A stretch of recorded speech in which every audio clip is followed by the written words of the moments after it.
In today's video, I'm going to teach you how to delete a tax rate in Zoho Books. First, make sure you're logged into your Zoho Books account and you're on the main dashboard. This is usually the first screen you see after signing in, where you can view an overview of your business finances. Take a moment to confirm you're in the correct organization if you manage more than one, so you don't accidentally change settings in the wrong account. From the dashboard, look for the settings option. Depending on your screen size, this is typically found as a small gear icon, often in the top right or left-hand side of the page. Go ahead and click on Settings. This is where Zoho Books groups all your configuration options, including taxes, users, templates, and more. Once you're in the settings area, find and click on the option labeled Taxes. This section is dedicated to everything related to tax configuration in your account. Here, you can set up new taxes, manage existing ones, and control how they behave on your transactions. Inside the Taxes section, you'll see a menu item for tax rates.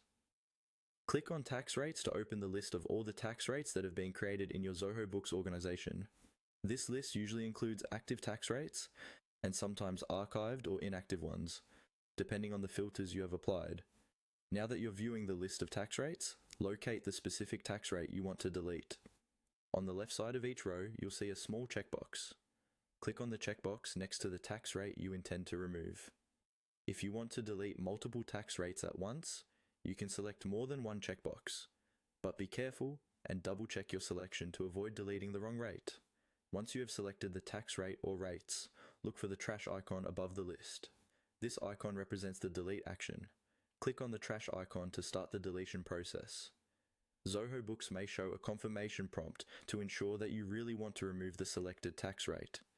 If a confirmation box appears asking for a percentage or a confirmation input, carefully type in the required percentage or confirmation text exactly as requested. This step is there to prevent accidental deletions, so make sure what you enter matches the tax rate you are about to remove. Finally, click on Save to confirm and apply the deletion.